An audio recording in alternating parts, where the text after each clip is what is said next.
नमस्कार, India TV देख रहे हैं आप। मैं हूं आपके साथ पवन नारा। वन नेशन वन इलेक्शन की चर्चा ने मोदी को 2024 में जीत का रीजन और इंडिया अलायंस को हार का टेंशन दे दिया है। ऐसा लग रहा है कि मोदी सरकार एक देश एक चुनाव को लेकर काफी सीरियस है। वन नेशन वन इलेक्शन के लिए 8 सदस्यीय कमेटी का ऐलान कर दिया गया है। पूर्व राष्ट्रपति रामनाथ कोविंद कमेटी के चेयरमैन होंगे, तो गृह मंत्री अमित शाह, कांग्रेस सांसद अधीर रंजन चौधरी, पूर्व राज्यसभा सांसद गुलाम नबी आजाद को कमेटी में शामिल किया गया है। हालांकि अधीर रंजन ने कमेटी में शामिल होने से इनकार कर दिया है। अधीर आए या ना आए, यह कमेटी तुरंत अपना काम करना शुरू कर देगी और इसका मुख्यालय नई दिल्ली में होगा। तो क्या यह मान लिया जाए कि पार्लियामेंट के स्पेशल सेशन में वन नेशन वन इलेक्शन पर मोहर लग जाएगी? क्या मोदी 2024 का लोकसभा चुनाव और अलग अलग राज्यों के विधानसभा चुनाव एक साथ ही करवाएंगे? अगर हां, तो इससे बीजेपी का क्या फायदा होगा? इंडिया अलायंस को कितना नुकसान होगा? ऐसा कौन सा पॉलिटिकल कैलकुलेशन है जिसे मोदी साधना चाहते हैं और विरोधी उस कैलकुलेशन से जान बचाकर भागना चाहते हैं? समझिए इस रिपोर्ट से। वन नेशन वन इलेक्शन हो गया तो देश में क्या हो जाएगा? वन नेशन वन इलेक्शन से किसको नफा होगा, किसको नुकसान होगा? एक देश एक चुनाव के पीछे क्या है मोदी सरकार का राजनीतिक मकसद? वन नेशन वन इलेक्शन के जरिए बीजेपी किस वोटिंग पैटर्न को अपने फायदे के लिए भुनाना चाहती है? अगर वन नेशन वन इलेक्शन आ गया तो क्या मोदी ही हर बार जीतेंगे, विरोधी हारते चले जाएंगे? मोदी विरोधी गुट वन नेशन वन इलेक्शन का नाम सुनते ही दूर क्यों भागने लगा है? राहुल को, केजरीवाल को, ममता को, नीतीश को, लालू को, भाईजान को वन नेशन वन इलेक्शन सुनते ही पसीना क्यों छूटने लगा है? कुछ तो है एक देश एक चुनाव वाली थ्योरी में कि विरोधियों की टाइमलाइन पर यह शब्द बार बार फिट होने लगे हैं। तेजस्वी, नीतीश दोनों वन नेशन वन इलेक्शन सुनकर बहुत चक्के रह गए हैं, अलग ट्विस्ट देने लगे हैं। अखिलेश भी एक देश एक चुनाव वाली स्क्रिप्ट लिखने लगे हैं। कांग्रेस भी अपनी टाइमलाइन पर वन नेशन वाला टैक्स फिट करके बीजेपी पर अटैक करने लगी है, पोस्टर वायरल कराने लगी है। आखिर ऐसा क्या है वन नेशन वन इलेक्शन में जो अगर वजूद में आ गया तो मोदी के विरोधियों का जैसे सियासी वजूद ही मिट जाएगा? ऐसा कौन सा डर है एक देश एक चुनाव का कि विरोधी 24 घंटे से यही 4 शब्द रटे जा रहे हैं, मोदी पर बरसे जा रहे हैं कि वन नेशन वन इलेक्शन होगा? कि ये पहले ही चुनाव कराने के चक्कर में वन नेशन वन इलेक्शन की बात है। वन नेशन वन इलेक्शन की जब बात करेंगे तो पार्लियामेंट के साथ उत्तर प्रदेश की भाजपा सरकार की विदाई होगी। सुना आपने, वन नेशन वन इलेक्शन शब्द बोलते वक्त भी मोदी हटाओ मोर्चा की जुबान लड़खड़ाने लगी है।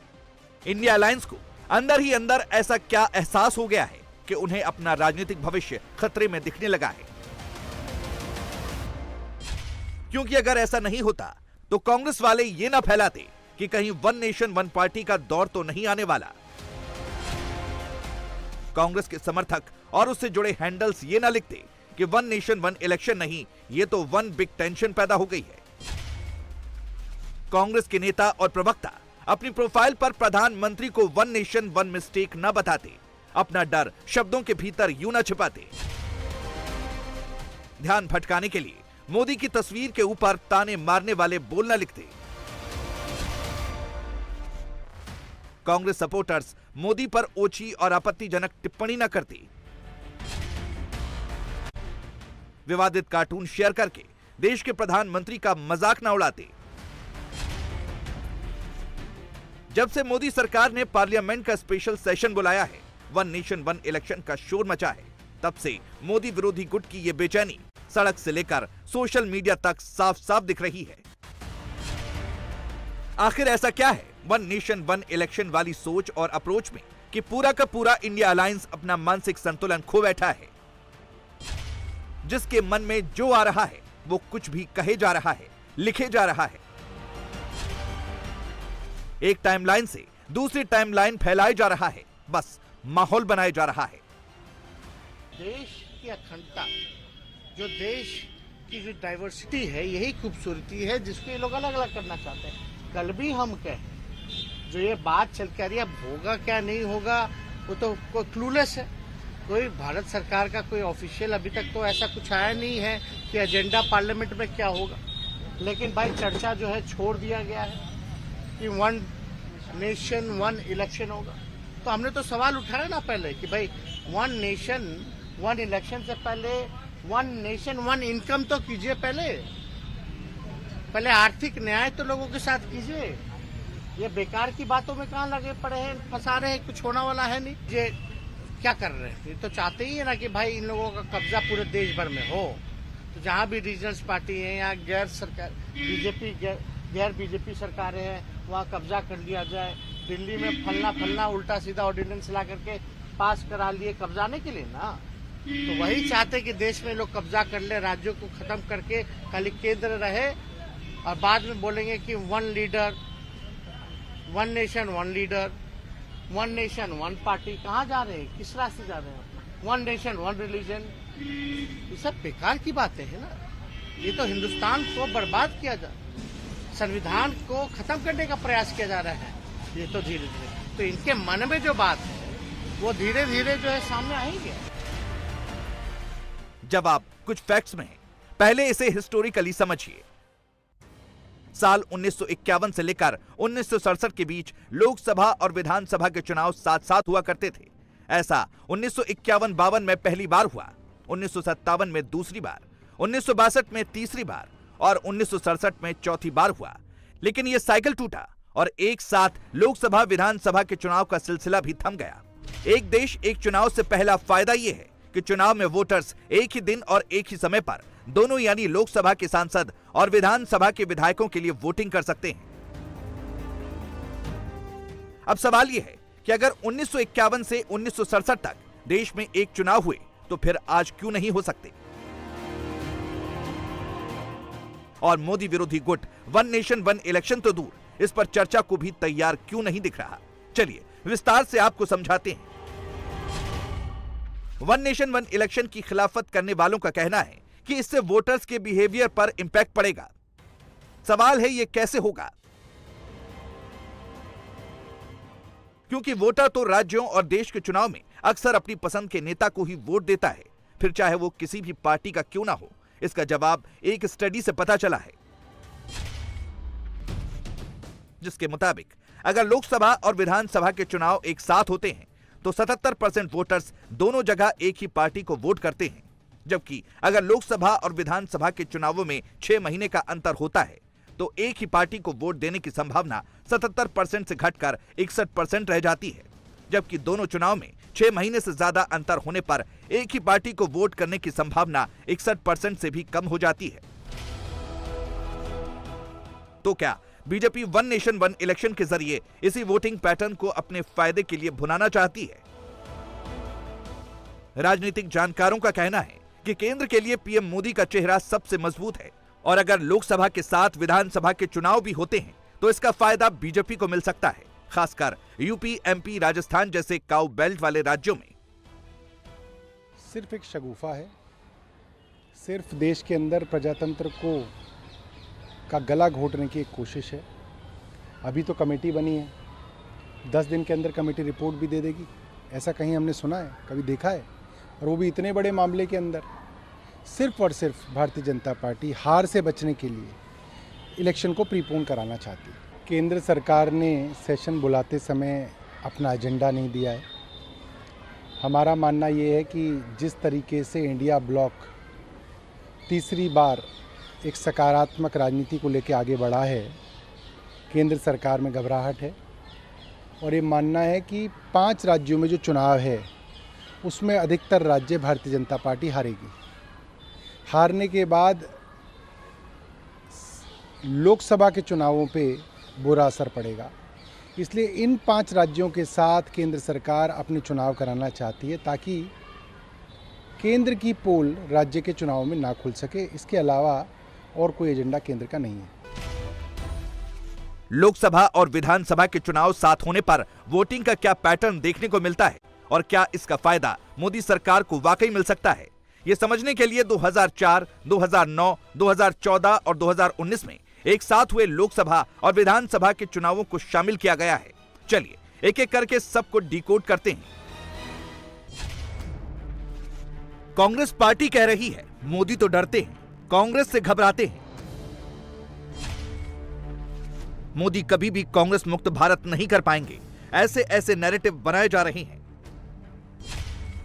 लेकिन इंडिया अलायंस की मीटिंग के वक्त गहन विचार विमर्श करते नेताओं की यह तस्वीर इशारा दे रही है कि वन नेशन वन इलेक्शन का खौफ उस तरफ कितना हाई है और इस डर के पीछे एक पॉलिटिकल कैलकुलेशन है। सबसे पहले आपको 2004 के लोकसभा और विधानसभा चुनाव में वोटिंग का पैटर्न समझाते हैं। उस वक्त ओडिशा में मुख्यमंत्री नवीन पटनायक ने चुनाव होने से लगभग एक साल पहले विधानसभा भंग कर दी थी। इसके बाद मौजूदा चुनाव में बीजू जनता दल ने 147 विधानसभा सीटों में से 61 सीटें जीती। साथ ही हुए लोकसभा चुनाव में बीजू जनता दल ने 21 राज्य की 21 सीटों में से 11 सीटें जीत ली। इसी तरह कर्नाटक विधानसभा चुनाव में बीजेपी 224 में से 79 सीटों के साथ सबसे बड़ी पार्टी बनकर उभरी थी और इसी समय हुए लोकसभा चुनाव में भी यही पैटर्न देखने को मिला। भाजपा ने 28 में से 18 लोकसभा सीटें जीत ली। 2004 में आंध्र प्रदेश में 294 विधानसभा सीटों में से कांग्रेस पार्टी को 185 सीटें मिली। इसी तरह लोकसभा में कांग्रेस ने 42 संसदीय सीटों में से 29 सीटें जीत ली। अब 2009 लोकसभा और विधानसभा चुनाव में वोटिंग पैटर्न देखिए। 2009 लोकसभा चुनाव में कांग्रेस पार्टी ने 543 सीटों में से 206 सीटें जीती। कांग्रेस के नेतृत्व वाली यूपीए को 262 सीटें मिली। इस गठबंधन में राष्ट्रीय जनता दल, समाजवादी पार्टी, लोक जनशक्ति पार्टी जैसे क्षेत्रीय दल शामिल थे। 2009 में लोकसभा चुनाव के करीब ही आंध्र प्रदेश, ओडिशा और सिक्किम में विधानसभा चुनाव हुए। इस बार भी ये देखने को मिला कि लोगों ने राज्य में जिस पार्टी को वोट किया उसी पार्टी के उम्मीदवार को केंद्र के लिए भी वोट किया।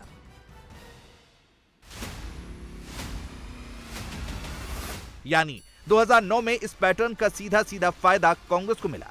फिर इसके बाद 2014 में क्या हुआ? 2014 में भी लगभग यही पैटर्न दिखा। जिस पार्टी को लोकसभा में वोट मिले उसी को विधानसभा में भी वोट मिले। 3 दशक में पहली बार लोकसभा चुनाव में किसी पार्टी को पूर्ण बहुमत मिला। बीजेपी को 282 सीटें और कांग्रेस महज 44 सीटों पर सिमट गई। 2014 में लोकसभा के साथ ही 4 राज्यों के विधानसभा चुनाव हुए। इनमें से 2 राज्यों का डेटा देखिए। 14 के आंध्र प्रदेश विधानसभा चुनाव में तेलुगु देशम पार्टी 175 विधानसभा सीटों में से 103 सीटें जीत गई। 25 लोकसभा सीटों में से तेलुगु देशम पार्टी ने 16 सीटें जीती, जबकि कांग्रेस 2 सीटों पर सिमट गई। आपको बता दें कि तब टीडीपी एनडीए का हिस्सा थी। ओडिशा में बीजू जनता दल ने अकेले चुनाव लड़ने का फैसला किया और 2009 की तरह ही परिणाम उसके पक्ष में रहा।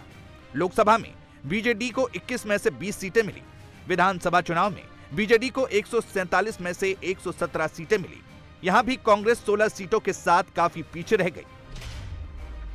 19 के चुनाव में आंध्र प्रदेश में वाईएसआर कांग्रेस ने 175 विधानसभा सीटों में से 151 सीटें जीती। लोकसभा में 25 में से 22 सीटें जीत ली। ओडिशा विधानसभा चुनाव में बीजेडी ने 146 में से 112 सीटें जीती। लोकसभा की 21 सीटों में से बीजेडी को 12 सीटें मिली। इसी तरह अरुणाचल प्रदेश में बीजेपी ने 60 में से 41 सीटें जीत ली और लोकसभा की दोनों सीटों पर भी जीत हासिल कर ली। ऊपर दिए सारे आंकड़ों से साफ है कि अगर किसी भी एक राज्य में सरकार बनाते वक्त वोटर्स ने सबसे ज्यादा विधानसभा सीटें किसी एक पार्टी को दी, तो फिर लोकसभा के चुनाव में भी उसी पार्टी को उस राज्य में सबसे ज्यादा सीटें मिली। और समय समय पर कांग्रेस से लेकर हर रीजनल पार्टी को इस कैलकुलेशन का फायदा मिला है। 2004 और 2009 इसका उदाहरण है।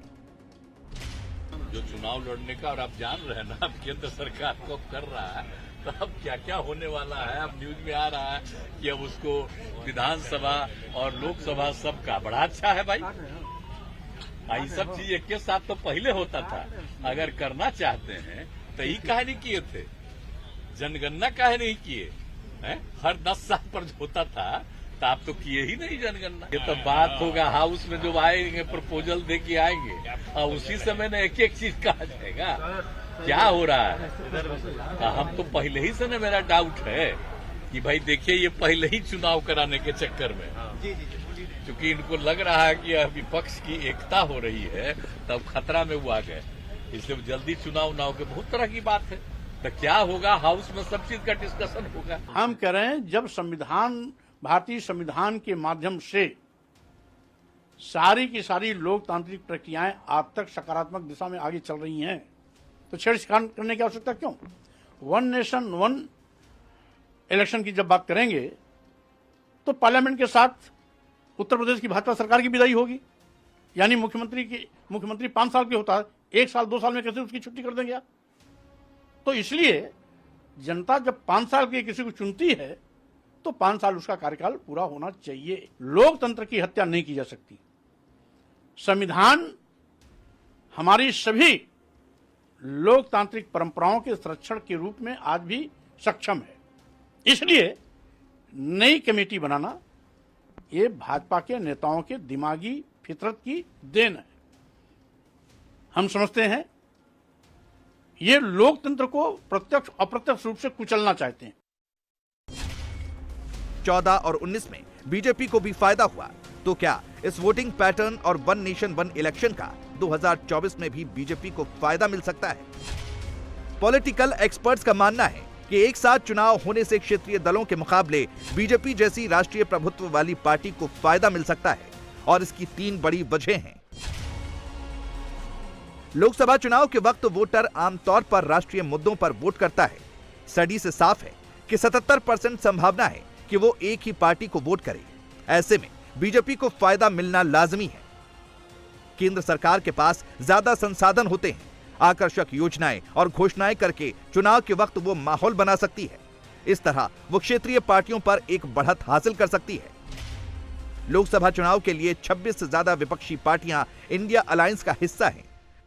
अगर राज्यों के चुनाव भी एक साथ होंगे तो वहां गठबंधन पर मामला उलझ जाएगा। उदाहरण के लिए अरविंद केजरीवाल दिल्ली में किसी और पार्टी के साथ अपनी शक्ति का बंटवारा क्यों करेंगे, या ममता पश्चिम बंगाल में ये क्यों करेंगी? विपक्षी एकता में इस तरह की फूट पड़ने का सीधा फायदा बीजेपी को मिल सकता है। अब देखिए कौन डरा हुआ है, ये तो चेहरे के पैमाना बता रहे हैं। One nation one election Bharatiya Janata party की एक बहुत लंबे समय से प्रस्तावित विषय है। एनडीए में चर्चा के बाद इस पे तैयारी हुई है। इंडिया टीवी हर वक्त हर जगह डाउनलोड करने के लिए सर्च करें India TV news Google play store या ऐप स्टोर पर।